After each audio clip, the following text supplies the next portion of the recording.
नमस्कार प्रिय छात्रों, हिंदी भाषा में आज हम अध्ययन करेंगे संधि और समास अध्याय का। ध्यान दीजिए आप यहाँ देखिए, पहला अध्याय आपका रहेगा यहाँ संधि और दूसरा अध्याय आपका कौन सा रहेगा यहाँ पर समास। देखिए, इससे पहले आपने शब्द का अध्यापन कार्य किया है, उसमें हम जान चुके हैं कि ये शब्द का निर्माण कैसे हुआ है, शब्द कौन कौन से हैं, शब्द किससे कौन सा बना हुआ है, उसकी जानकारी आप जान चुके हैं। अब यहाँ संधि और समास के माध्यम से भी नए शब्दों का निर्माण होगा, इतना आप समझ लीजिए। संधि से भी नए शब्द बनेंगे और समास से भी नए शब्द बनेंगे, और नए शब्द बनने के लिए आपके पास जो है उपसर्गों की सहायता भी ली जाती है, प्रत्ययों की सहायता भी ली जाती है, यानी अनेक प्रकारों से नए शब्द बनते हैं। संकर शब्द में आपने देखा होगा कि संकर शब्द के अंतर्गत दो अलग अलग भाषाओं को मिलने से एक नया शब्द की उत्पत्ति हुई। तो उसी रूप में हम ध्यान रखिए कि संधि और समास ये दो अध्याय हैं। सबसे पहले समझते ये हैं कि संधि में और समास में अंतर क्या है। शब्द का निर्माण होगा संधि से भी और समास से भी, लेकिन पहले ये समझते हैं कि संधि में और समास में आपके मूल अंतर है क्या। देखिए,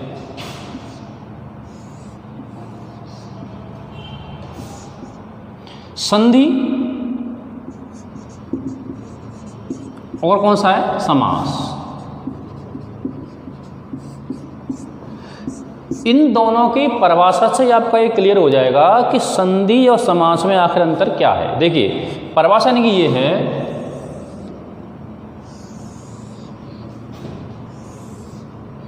कि संधि में होता है वर्णों का मेल, वर्णों का मेल। और वर्ण कैसे होने चाहिए, वर्ण पास पास के होने चाहिए, यानी समीपवर्ती वर्णों का मेल जो होगा वो संधि में होगा। समास की परिभाषा देखिए,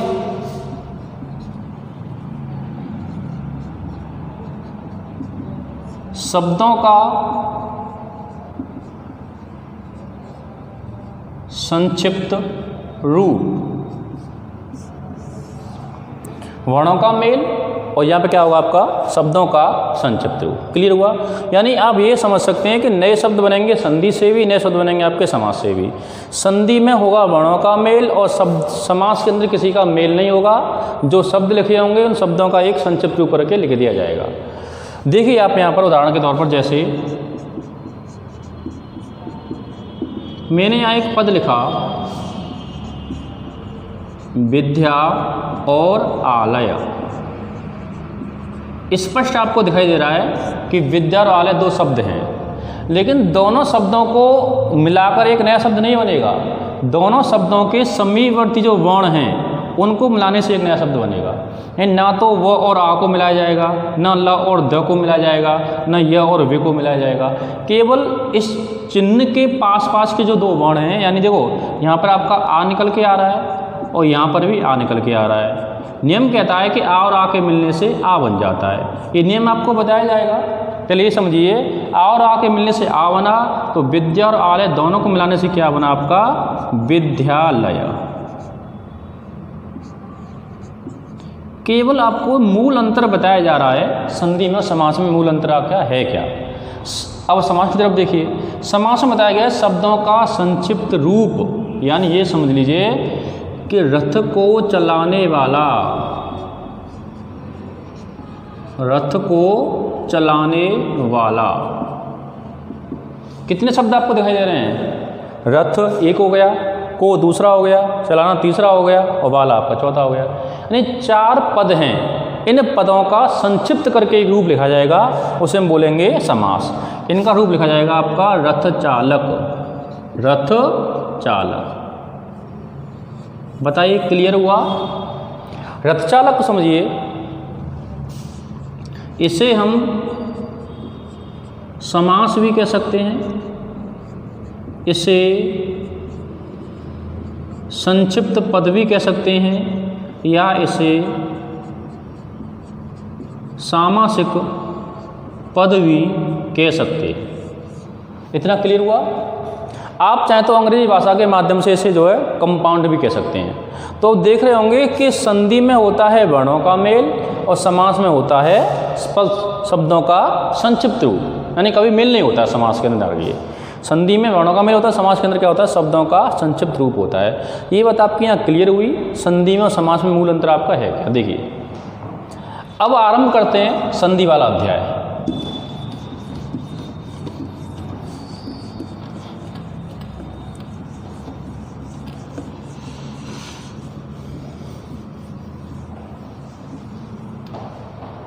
देखिए प्रिय विद्यार्थियों, संधि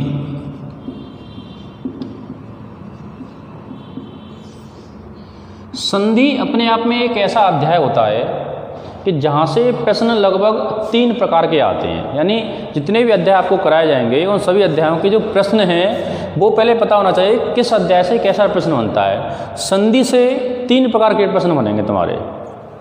पहला प्रश्न बनेगा, देखोगे पहले टाइप में प्रश्न बनेगा कि जैसे देवेश लिख दिया यहाँ पर, क्लियर है, देवेश में संधि का नाम बताओ। संधि नाम बताइए, किसमें, देवेश में। दूसरा टाइप देखिए, देवेश का संधि विच्छेद करो। क्या करो इसका, संधि विच्छेद। ये पूछ सकते हैं परीक्षाओं में। तीसरा टाइप देखोगे कि देव प्लस ईश बराबर क्या बनेगा। 3 प्रकार के प्रश्न परीक्षाओं में आते हैं संधि से, ध्यान रखिए। मैं आरंभ करता हूं संधि का अध्याय।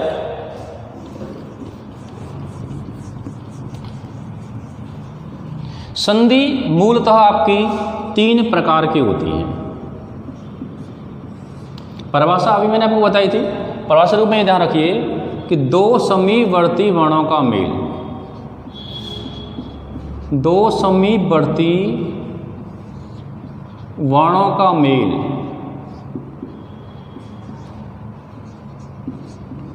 क्या कहलाता है, संधि कहलाता है। संधि 3 प्रकार की होती है, ध्यान रखिए। हाँ, संधि आपकी 3 प्रकार की होंगी, ध्यान रखो। जिसमें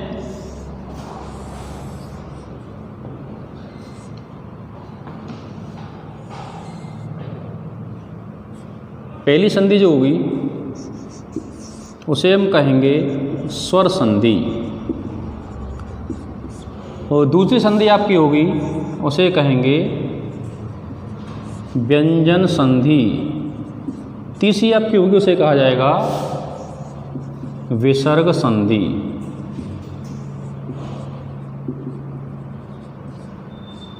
क्लियर?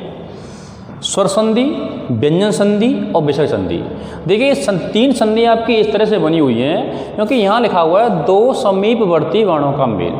वर्णों का मेल होगा तो वर्णों के मेल में स्वर भी हो सकते हैं, स्वर व्यंजन हो सकता है, व्यंजन स्वर हो सकता है, या दोनों व्यंजन हो सकते हैं, या विसर्ग के बाद में स्वर मिल सकता है या व्यंजन मिल सकता है। तो इस तरह इन 3 संधियों का निर्माण हुआ। एक विस्तार रूप जानोगे कि स्वर संधि में जो मेल होता है, देखिए 2 समीपवर्ती वर्णों का मेल स्वर संधि में भी होगा, व्यंजन संधि में भी होगा और विसर्ग संधि में भी होगा। तो स्वर संधि में जो 2 समीपवर्ती वर्णों का मेल होता है उसे जानोगे कि यहाँ स्वर और स्वर, स्वर प्लस स्वर, ये 2 मिल जाते हैं। क्लियर? व्यंजन संधि में जानोगे तो स्वर और व्यंजन,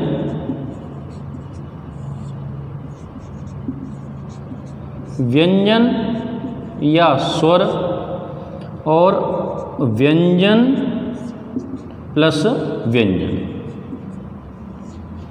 2 समीपवर्ती वर्णों में जो मेल होगा, स्वर का मेल होगा तो बनेगी स्वर संधि। ध्यान रखिए, दोनों पक्षों में यदि स्वर का मेल होता है तो स्वर संधि होगी।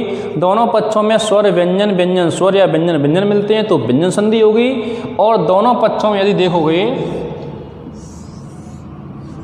कि विसर्ग के बाद यदि स्वर होता है तो विसर्ग संधि, और विसर्ग के बाद यदि व्यंजन होता है तब भी क्या होगी आपकी, विसर्ग संधि। क्लियर हुआ? ये 3 प्रकार की संधियां होती हैं, स्वर संधि, व्यंजन संधि और कौन सी आपकी, विसर्ग संधि। चलिए बात क्लियर होती है, आगे बढ़ते हैं।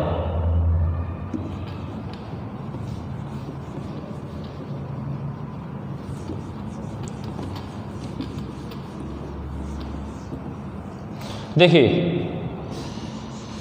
नंबर 1 आपकी आती है यहाँ पर स्वर संधि। ये तो जान चुके हैं कि स्वर संधि में स्वर और स्वर का मेल होगा। मैं दोबारा से लिख देता हूँ आपके यहाँ कि स्वर और स्वर इन दोनों का मेल जो होगा वो स्वर संधि में होगा। क्लियर हुआ? लेकिन अलग अलग प्रकार के स्वर मिलेंगे। आप जानते हैं वर्णमाला आपने पढ़ी हुई है मेरे द्वारा, तो उसमें देखा था 11 प्रकार के स्वर होते हैं। तो उन्हीं स्वरों में जानोगे आप कि जब स्वर और स्वर मिलें तो स्वर संधि होगी, लेकिन अलग अलग प्रकार के स्वर मिलें तो स्वर संधि आपकी 5 प्रकार की हो जाएगी। ये उसे जानिए, यानी स्वर संधि के 5 भेद होते हैं स्वर संधि के। इसमें नंबर पहली संधि आपकी रहेगी, देखिए आप, उसका नाम रहेगा दीर्घ स्वर संधि। दीर्घ स्वर संधि। दूसरी है गुण स्वर संधि। तीसरी है वृद्धि स्वर संधि। चौथी है यण स्वर संधि। नंबर 5 पर आपकी आती है अयाद स्वर संधि। क्लियर हुआ? ये 5 प्रकार की संधियां हैं जो स्वर संधि के भेद हैं, ध्यान रखो। और इनका भी अध्ययन करते हैं, पहले से देखोगे आप इसे नोट कर दीजिए जल्दी। चलो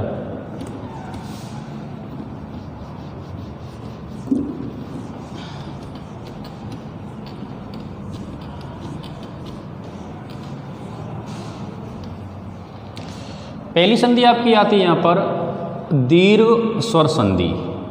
दीर्घ स्वर संधि ये पहली संधि है। दीर्घ का मतलब जानते क्या होता है? यानी बड़ा स्वर। मैंने आपको बताया था वर्णमाला के अंतर्गत में कि दीर्घ का मतलब होता है कि जिसमें 2 मात्राओं का समय लगता है, यानी बड़ा आ, बड़ी ई, बड़ा ऊ। आपने देखा था ये चीज़ें। तो दीर्घ स्वर संधि का मतलब यहाँ पर यही रहेगा कि शब्दों के बीच में आपको या तो बड़ा आ दिखाई देगा, या बड़ी ई दिखाई देगी, या बड़ा ऊ दिखाई देगा। हिंदी भाषा में आप पढ़ रहे हो तो हिंदी भाषा में या तो बड़ा आ होगा, या बड़ी ई होगी, या बड़ा ऊ होगा। ध्यान रखिए, इन तीनों के अलावा दीर्घ संधि में कुछ और नहीं मिलेगा। लेकिन यदि बात करें संस्कृत भाषा की, तो संस्कृत भाषा में दीर्घ संधि में आपको जो मिलेगा वो दीर्घ संधि में एक बड़ा ऋषि और मिल सकता है, बड़ा रे जो होता है वो मिल सकता है। ध्यान रखिए। तो इसी रूप में ध्यान रखें कि दीर्घ संधि में आ ई ऊ आपको ये मिलेगा। इतना क्लियर? देखिए अब कुछ सूत्रों के माध्यम से, कुछ नियम के माध्यम से, नहीं बड़ा आ, बड़ी ई, बड़ा ऊ कब मिलते हैं, किस तरीके से मिलते हैं, वो चीज़ आप देखो। एक नियम बनेगा बड़े आ के लिए, दूसरा नियम आपका बनेगा बड़ी ई के लिए, और तीसरा नियम आपका बनेगा बड़े ऊ के लिए। क्लियर? देखिए नियम नंबर 1। नियम नंबर 1 ये कहता है कि जब भी 2 समीपवर्ती वर्णों में, यानी अ के बाद में अ आए, या अ के बाद में आ आए, या आ के बाद में अ आए, और या आ के बाद में आ आए, तो 2 समीपवर्ती वर्णों के बीच में जो दिखाई देगा वो क्या दिखाई देगा आपको? बड़ा आ दिखाई देगा, दीर्घ आ दिखाई देगा हमेशा। चाहे किसी का भी किसी से मेल हो, लेकिन दोनों एक समान होने चाहिए। ध्यान रखो, अकह सवर्ण दीर्घ समान होने चाहिए। अ के साथ में आई होना चाहिए, ई नहीं होनी चाहिए, ना ऊ होना चाहिए। अ के बाद में आपका अ होना चाहिए, चाहे कैसा भी आ जाए, एक अ होना चाहिए। बनेगा क्या आपका यहाँ पर? बड़ा आ बनेगा। जैसे देव प्लस आलय, दिखाई दे रहा होगा कि देव में अ लगा हुआ है पीछे, और आलय में आ लगा हुआ है पीछे। दोनों को मिलाया जाएगा तो क्या बनेगा बेटा? आ बनेगा। दिखाई दे रहा है आपका यहाँ पर स्थिति? तो देव और आलय दोनों को मिला के क्या बना? देवालय। क्लियर। देखिए यहाँ पर देव प्लस अर्थ, अब यहाँ पर और अ का मिलान हुआ है तो क्या बन गया यहाँ पर देवार्थ। चलिए ये बात आपकी क्लियर हुई, देवालय बन गया और देवार्थ बन गया, दोनों बन के आपके तैयार हो गए इस समय हो गई। तो अनेकों शब्द और ही हम बना सकते हैं, लेकिन शब्द के बीच में क्या होना चाहिए, यहाँ पर आ होना चाहिए। यहाँ भी देखो आ दिखाई दे रहा है और यहाँ भी आपको आ दिखाई दे रहा है, क्योंकि बताया गया है कि और आ के मिलने से क्या बनता है, आ बनता है। क्लियर हुआ था ना। चलिए अब इसी का दूसरा नियम देखते हैं जो ई के लिए आपको दर्शाया जा रहा है। रखिए नियम नंबर 2। देखिए नियम नंबर दूसरा ये कहता है कि किसी भी ई के बाद, यानी कोई भी ई हो, ई के बाद में या तो ई मिल जाए या फिर इस छोटी के बाद में बड़ी ई मिल जाए या फिर बड़ी के बाद में छोटी ई मिल जाए और या फिर ई के बाद में ई मिल जाए। क्लियर। देखिए तो इस रूप में भी ध्यान रखें, इसमें आपका क्या बनेगा, यहाँ पर ई ही बनेगा। बताइए क्लियर होगा। देखिए ध्यान को, जैसे कपि प्लस ईस बराबर क्या बना, कपीस। क्लियर। देखिए आगे नदी प्लस ईस बराबर क्या बना, नदीस। दोनों शब्दों के बीच में आपको बड़ी ई नजर आ रही है, इसलिए ये दीर्घ स्वर संधि के जो 2 भाग हैं वो क्लियर होते हैं। तीसरा भाग और बचा हुआ है, ऊ के लिए ध्यान रखो। तीसरे भाग को देखो, यहाँ देखते हैं, इसे मिटाते हैं। आपका ऊपर का आपने नोट कर लिया होगा आराम से। तीसरे भाग को बेटा यहाँ देखिए, नियम नंबर 3। नियम नंबर 3 ये कहता है कि ऊ के बाद में ऊ आए या ऊ के बाद में बड़ा ऊ आए या बड़े के बाद में छोटा ऊ आए या फिर दोनों के बाद में, यानी बड़े के बाद में बड़ा आए, तो क्या बनेगा आपका, यहाँ पर भी बड़ा ऊ ही बनेगा। क्लियर। देखिए ध्यानपूर्वक, जैसे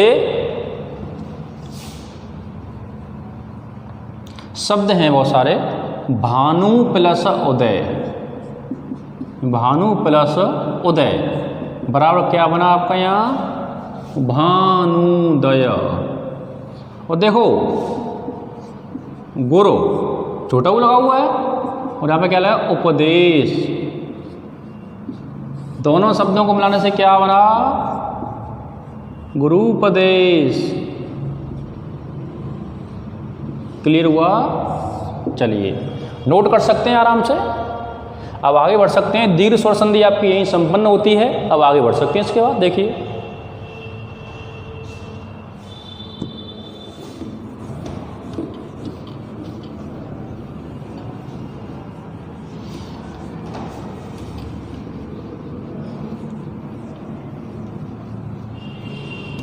तो अभी इसका जो है स्वर संधि का पहला भाग संपन्न हुआ, दीर्घ संधि।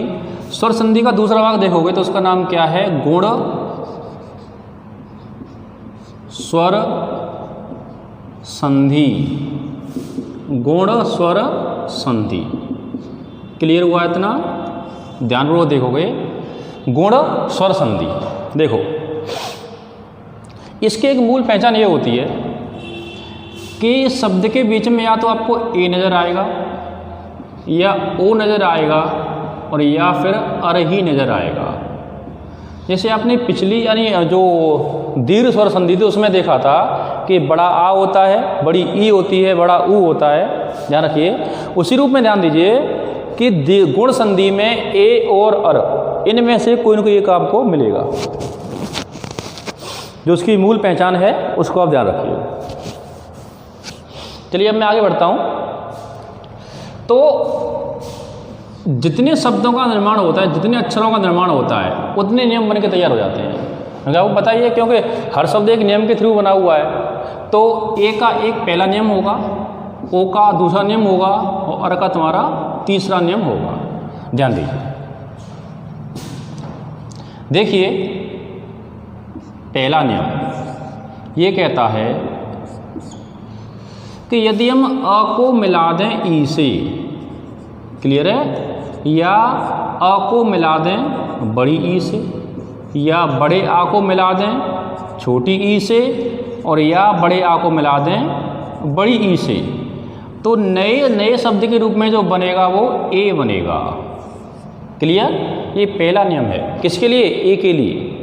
उसी रूप में दूसरा भी देखिए कि यदि हम अ को मिला दें ऊ से, यदि और जो अ को मिला दें बड़े ऊ से, या बड़े आ को मिला दें हम जो छोटे ऊ से, और या बड़े आ को मिला दें बड़े ऊ से, तो यहाँ पे क्या बनेगा बेटा आपका? यहाँ बनेगा ओ।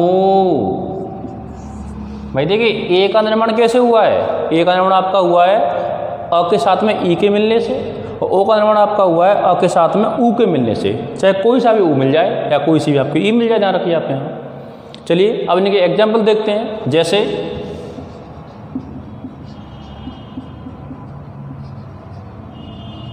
महा में आ लगा हुआ है, और ईस, ई का मेल हो गया किससे? आ से ई का मेल हो गया, तो क्या बनेगा आपके यहाँ? महेश। क्लियर? देखिए देव प्लस इंद्र, भाई देव में अ लगा है पीछे, यहाँ पर आपका ई लगा हुआ है, तो क्या बनेगा आपका? देखिए यहाँ पर देवेंद्र। क्लियर? आगे बढ़ते हैं। देखो ऊ को देखते हैं। जैसे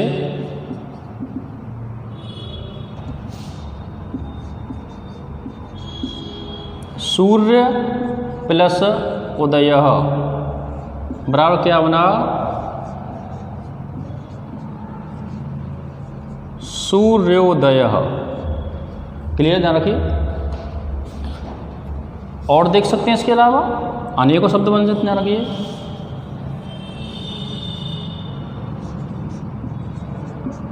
महा प्लस उर्मी, शब्द क्या बना?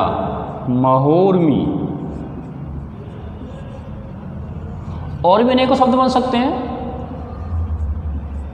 देव प्लस उत्सव बराबर क्या बना? देवोत्सव।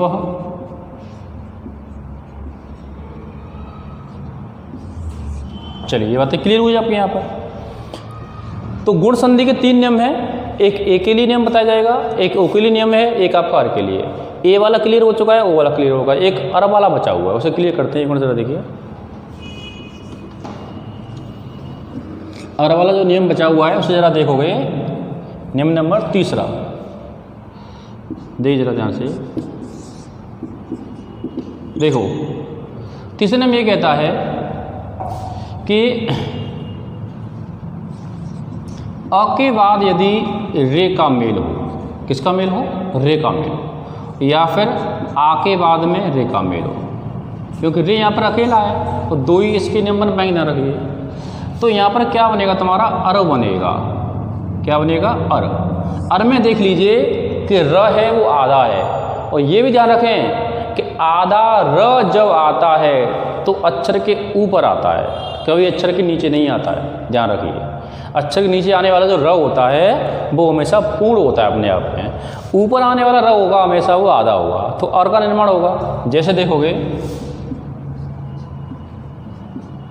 महा प्लस ऋषि, शब्द क्या बना? महर्षि। बताइए क्लियर? शब्द क्या बना आपका यहाँ पर? महर्षि। देख लीजिए ध्यानपूर्वक। अब आगे बढ़ सकते हैं। इसका देखोगे ये गुण संधि के नियम थे, ये आपके संपन्न हुए। अब आगे बढ़ते हैं स्वर संधि के तीसरे वाक्य की तरफ।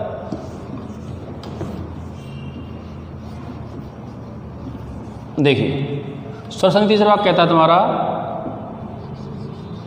वृद्धि स्वर संधि, वृद्धि स्वर संधि।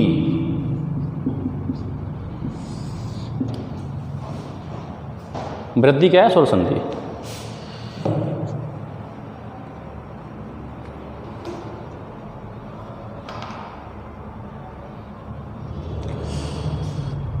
अभी या तो इससे पहले आपने देखा गुण संधि वाले में देखा है, तो गुण संधि में आपने यही देखा था कि या तो ए मिलता है, ओ मिलता है, आर मिलता है। इससे पहले आपकी जो दीर्घ संधि थी उसे आपने देखा था कि शब्द के बीच में या तो आ मिलेगा यानी बड़ा आ मिलेगा, या बड़ी ई मिलेगी, या बड़ा ऊ मिलेगा। उसी पे चलते हैं कि वृद्धि स्वर संधि। इस वृद्धि स्वर संधि में जो मिलता है वो बेटा जान हुए कि इसमें या तो मिलेगी आपकी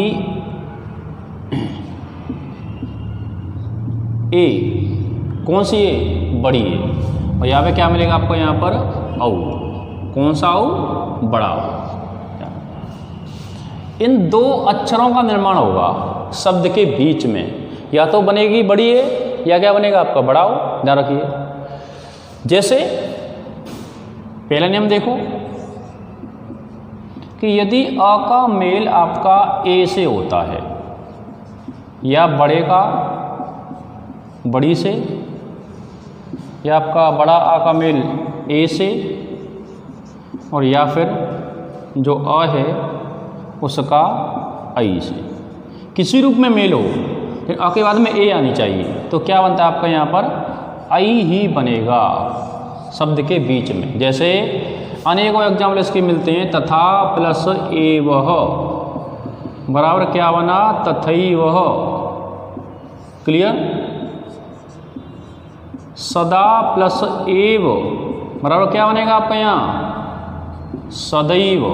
क्लियर है। देखोगे ये क्या, एक प्लस एक बराबर एकैक। बताइए। क्लियर। देखिए ध्यानपूर्वक। तो तथई में बड़ी ए लगी हुई है, यहाँ बड़ी ए लगी हुई है, और यहाँ आपकी बड़ी ए लगी हुई है। समझिए देसी भाषा में आराम से।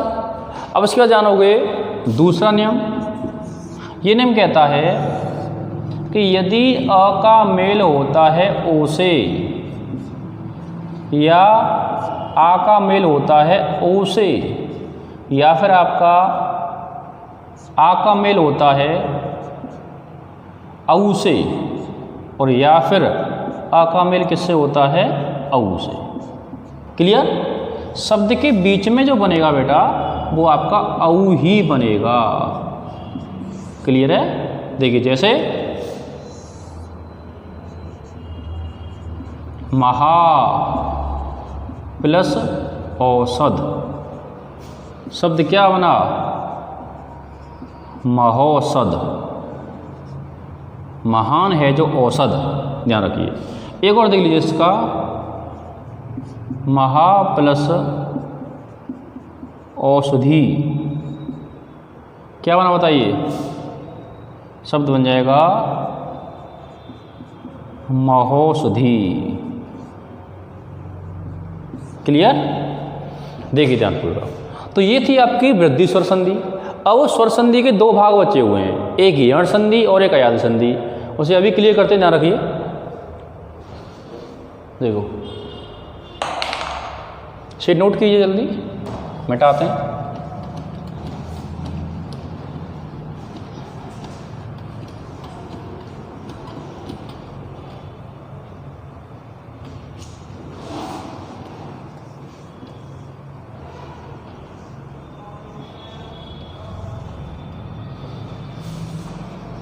देखिए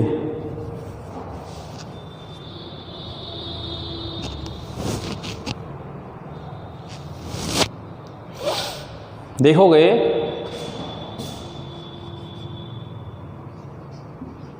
यण स्वर संधि, यण स्वर संधि। मूल पहचान जानोगे तो अब केवल इतना समझ लीजिए कि शब्द के बीच में य, व और र का यूज होगा। शब्द के बीच में य, व और र इनका प्रयोग होगा, लेकिन इनसे पहले एक आधा अक्षर भी आपको मिलेगा। ये भी इसकी मूल पहचान है, ध्यान करिए। इस बात को नोट कर सकते हैं कि जब य, व, र से पहले आधा अक्षर हो तो यण संधि कहलाएगी। यानी यण संधि का ऐसा कोई भी शब्द नहीं है जिसमें य, व, र से पहले आपका आधा अक्षर न आया हो।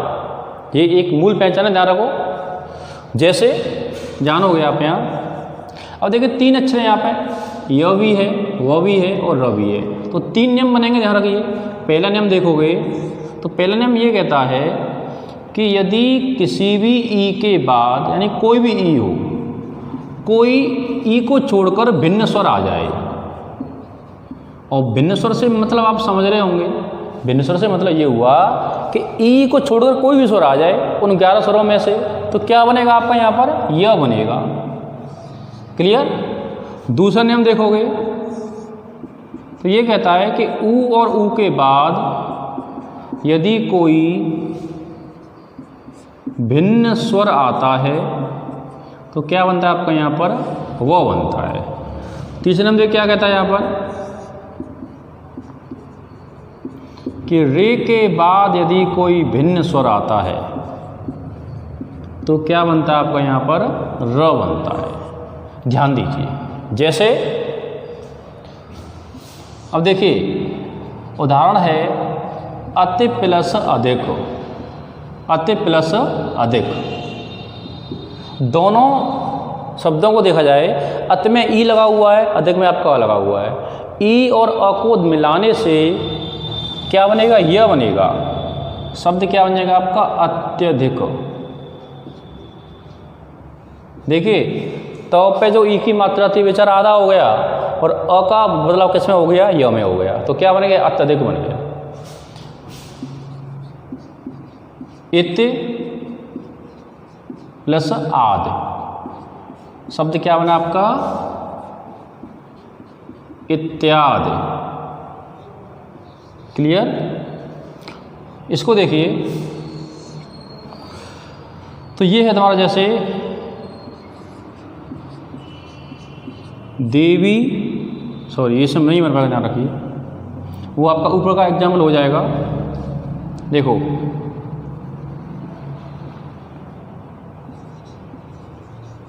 वधू और आगमन, शब्द क्या बना? वधवागमन। क्लियर? और देखो कैसे सु प्लस आगत, शब्द क्या बना यहाँ पर? स्वागत। क्लियर? रखो देखिए जैसे शब्द बनेगा मात्र, मात्र, मात्र प्लस आज्ञा, शब्द क्या बना? मात्राज्ञा। बताइए क्लियर हुआ? चलिए ऐसे यहाँ पर पितृ प्लस आज्ञा, और क्या बना आपका यहाँ? पित्राज्ञा।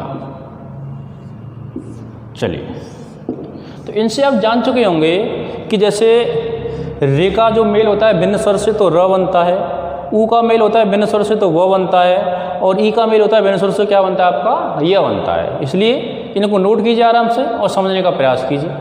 चलिए आगे बढ़ते हैं। यण संधि के बाद में स्वर संधि का अंतिम भेद बचा हुआ, उसका नाम क्या है? अयाद स्वर संधि।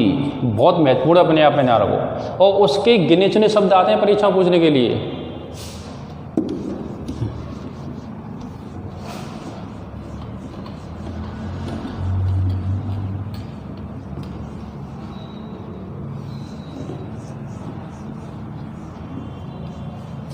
देखो प्रिय छात्रों,